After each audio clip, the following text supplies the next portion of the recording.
Hey everybody, welcome back to my channel. So today we're going to take a look at the new Rochelle Goyle. This was the Fang Vote 2022 doll that we all took part in, supposedly, choosing what we wanted. So stay tuned. Of course, we're going to take a look at the box, the details, and as always, I want to know what you guys think. All right, so like I said, this was the Fang Vote doll where everyone was supposedly able to vote for what the doll needed to look like in the end. I have my suspicions, but we'll let that go for now. She was $90 made to order. So we all who got her, we pre-ordered her over a year ago now, and she finally showed up. And I know it takes a while for everything, like, you know, with the processing, manufacturing, all that to take place. So, you know, time goes by, and here she is. It was a quick year. But anyhow, the box is really cool. Probably one of the best made boxes in my opinion. We have on here a really cool like stained glass window, and I'll insert here so you can see just how stained glass it really is.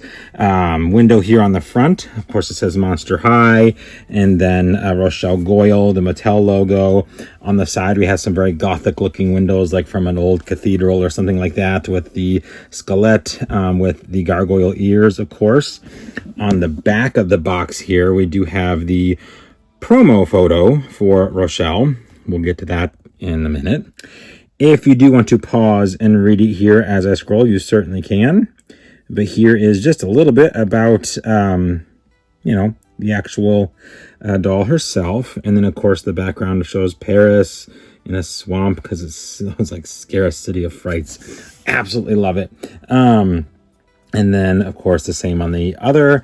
And then on the top, it does say Monster High Fang Vote 2022. So it does make me wonder if we will do another Fang Vote doll this year. I've heard that it's going to be Operetta.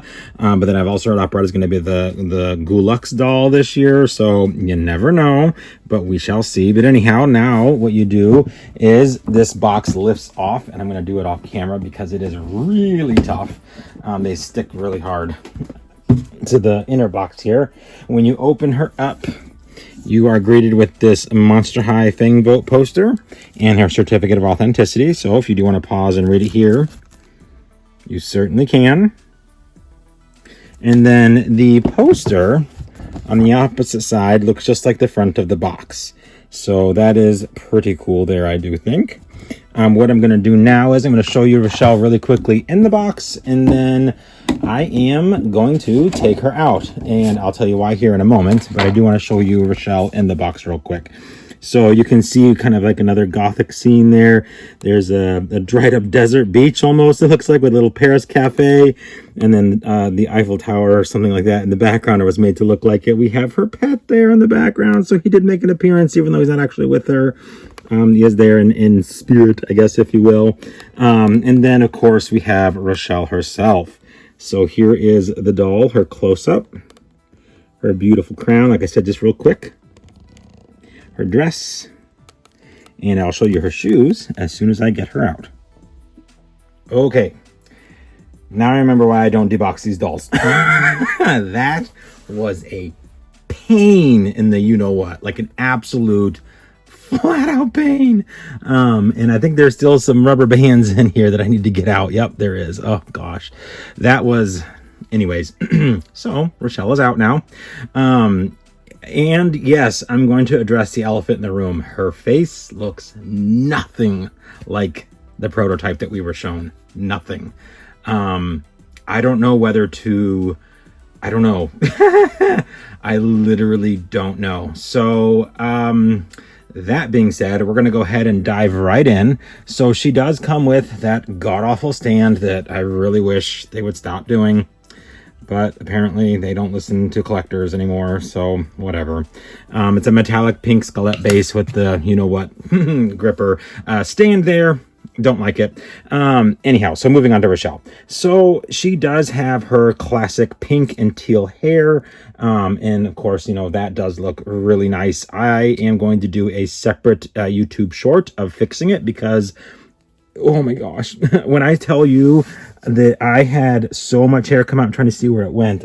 There was just a ton of hair, and now I can't find it. But anyhow, oh, here it is. You see that? There was like a knot in it almost right there, and that was awful. But it's definitely saran. It's got that waxy feel to it. It needs to be boil washed, then some loose wavy curls put in at the bottom, and I think it'll be just fine after that. The product in her bang, of course, will stay for me. It's rock hard. She does have 2 twist braids, course, on either side of her head, and then she does have, of course, her gargoyle ears. You can see there with these really cool earrings. You can see those there, and then a matching headpiece with a metallic skelet or a gargoyle head there with some wings. I'm not like, at first I was concerned because everybody's dolls started to look like yellow, like jaundice yellow almost. Mine isn't as yellow as I was fearing she would be, but something just still seems off. I like the eyes on the promo pictures and the promo, you know, right, even right there on the box, and I'll insert a photo here too, looked so much smaller. And the eyelashes are like rooted way up high and they're going straight up. I think if the lashes came down a little bit, that would probably change her look. I'm not sure. I'm not sure. It's very, something's just off. And I can't quite pinpoint it. Even the makeup is different. So there's like blue purples in her makeup. And on the prototype, it was just like a light pink. So, you know, what are you gonna do? I love her glossy lips though. That is really, really cool. A nice touch there. She of course does have her gargoyle wings that go into the back, just like her core doll. Just really, I mean, the painting is not, I mean, I know it's factory screening, but it is nice. It's not like it's wonky or anything. It's just the eyes seem too big for the head, almost like she had a really bad facelift and they like pulled it upwards, and you know, I don't know, it's weird. I love her hands. Love her hands, little claw hands.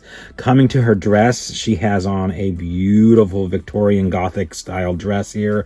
There is a black plastic body piece that goes over the whole thing, but underneath that is this teal and pink dress with poof sleeves. She has separate gloves, which weren't in the prototype. I think they showed it once and then they took them off and then they brought them back for the actual production itself. Love that they did that. Those gloves are nice, really nice touch. You can see I have some black satin bows here on the edge of each poof sleeve. Coming down, she has a ruffled skirt. It is kind of what they call either a fit and flare or trumpet style, I guess.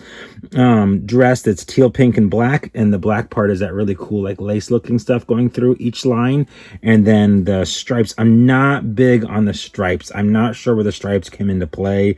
I think a really cool broken pattern that would like maybe more towards like rock or stone would have been cool. But you know, I'm not on the design team. So, but here you can see really well the type of material you used on the underdress. And I do want to show you guys her shoes because her shoes are amazing. Oh, plus she has on these really cool tights. So FYI, or pants, I guess just to say, that are underneath. But look at these shoes. How cool are those? It's a Gothic window for the heel. We have some scrolling designs. We have black hearts and black bows. A really, really nice translucent shoe, like in a teal blue color. So well done. And you can see here, this is where it was rubber banded. But too, I want to show you this black part does not, it like closes around the back, but doesn't close all the way, FYI. But it's like a wrought iron fence. So I love that they did that there. I think it's a really cool touch, much like the Eiffel Tower in Paris. I need to take these rubber bands off. But yeah, she is $90. I don't think so. Maybe $75. But is she cool? Absolutely. Do I need to fix her? Yes. I do need to fix her. What I want to do now though is I want to show you her next to her original core doll. All right, so here is Rochelle, the Fang Vote, next to Rochelle Goyle, the core doll. You guys see it, right? Like, I'm not, I mean, I know I'm crazy, but I'm not crazy, right? Like, yeah, like this face up would have been so much better with Gothic lip color on this doll than that. I don't know what this is. I'm at a loss because we were all hoping for this. And every single doll I've seen looks like this. So that is probably my biggest disappointment with this doll. For a year and a half now, we've been looking forward to this, and The hair we knew was going to be its own demon to battle. Like, that's fine. I can tackle hair. I mean, I did this Rochelle's hair and it turned out fantastic. Like, it's silky smooth and has so much body to it. So I know fixing this one's hair will not be a problem. But it is what it is. I love my mantra. It is what it is. But definitely let me know what you guys think down below. Are you okay with this face? Am I seeing things? Yeah, I'd love your guys' input. So definitely those in the comment section down below. One thing I did want to show you, because I kind of passed right over it, is her purse. So we do have the really cool gargoyle head with the gargoyle wings with some heart charms hanging down. I don't believe it actually opens. I don't want to break it if it, oh, it does. Oh, it just kind of comes apart like that. All right, so there you go. Neat. And then someone else pointed out that the chain is different than what the prototype was, which we all know. The difference between a prototype and then production is there's always going to be changes, whether it be cost or materials available, from when it was, designed to when it actually comes to fruition. That always comes into play. So there's always going to be that chance that it might not be exactly like the prototype, which obviously is the case here. So anyhow, that is going to do it for the review of the new Fang Vote 2022, almost, a long time ago. Rochelle Goyle, I hope you guys enjoyed. I hope you guys were able to get her if you wanted her. She wasn't made to order, so and it sounds like we're going to get another Fang Vote this year. So guys, be prepared, and hopefully it's a lot of fun, and we'll see what happens. Anyhow, if you have any questions, like I said before, leave them down below. I'll get back to you as soon as I can. Otherwise, hope everybody's having an extra magical day, and we will see you real soon.